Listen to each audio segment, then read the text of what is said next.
తెలంగాణలో జరగనున్న లోక్సభ ఎన్నికల్లో అందరి దృష్టి ఇప్పుడు సికింద్రాబాద్ పార్లమెంటు స్థానంపై పడింది. ఇప్పటికే సికింద్రాబాద్ లోక్సభ స్థానం నుంచి పోటీ చేస్తున్న 3 ప్రధాన పార్టీల అభ్యర్థులది ప్రత్యేక నేపథ్యం. గతంలో కిషన్ రెడ్డి అంబర్పేట ఎమ్మెల్యేగా 3 పర్యాయాలు పనిచేశారు. అదేవిధంగా ఖైరతాబాద్ ఎమ్మెల్యేగా ఉన్న దానం నాగేందర్ సికింద్రాబాద్ కాంగ్రెస్ ఎంపీ అభ్యర్థిగా బరిలో ఉన్నారు. ఇక గులాబీ పార్టీ విషయానికి వస్తే సికింద్రాబాద్ శాసనసభ్యుడు పద్మారావు బీఆర్ఎస్ అభ్యర్థిగా సికింద్రాబాద్ లోక్సభ బరిలో నిలిచారు. ఈ ముగ్గురికి ఆయా అసెంబ్లీ స్థానాల పరిధిలో ప్రత్యేక గుర్తింపు ఉంది. 2018 అసెంబ్లీ ఎన్నికల్లో ఓటమి పాలైన కిషన్ రెడ్డి 2019 లోక్సభ ఎన్నికల్లో ఎంపీగా గెలుపొందారు. 62,000 మెజార్టీతో గెలిచిన కిషన్ రెడ్డికి అంబర్పేట నుంచి 48,000 వరకు మెజార్టీ లభించింది. స్థానిక శాసనసభ్యుడిగా పనిచేయడం, శాసనసభ ఎన్నికల్లో పరాజయంతో ఆయన పట్ల అక్కడి ప్రజల్లో సానుభూతి కనిపించింది. ఈసారి ఆ స్థాయిలో అంబర్పేట నుంచి మెజార్టీ వస్తుందా లేదా అన్నది ఆసక్తి రేపుతోంది.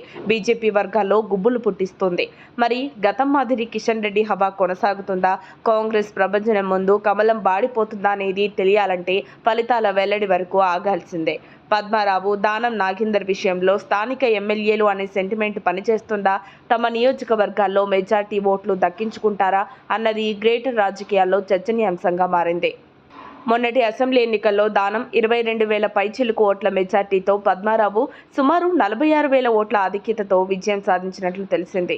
ఈ ఎన్నికల్లో సొంత అసెంబ్లీ స్థానాల్లో వారికి ఎంత ఆధిక్యత లభిస్తుందన్నది గెలుపు ఓటములపై ప్రభావం చూపే అవకాశం ఉంది. తెలంగాణలో గ్రేటర్లో ఇప్పటికే భారీ చేరికలు జరిగిన నేపథ్యంలో అధికార కాంగ్రెస్కు క్షేత్రస్థాయిలో క్యాడర్ ఉండటం తమకు బలమని వారు భావిస్తున్నారు. ఈ నేపథ్యంలో సీఎం రేవంత్ రెడ్డి పార్లమెంటు పరిధిలోని ప్రతి నియోజకవర్గంపై ప్రత్యేక దృష్టి సారించారు.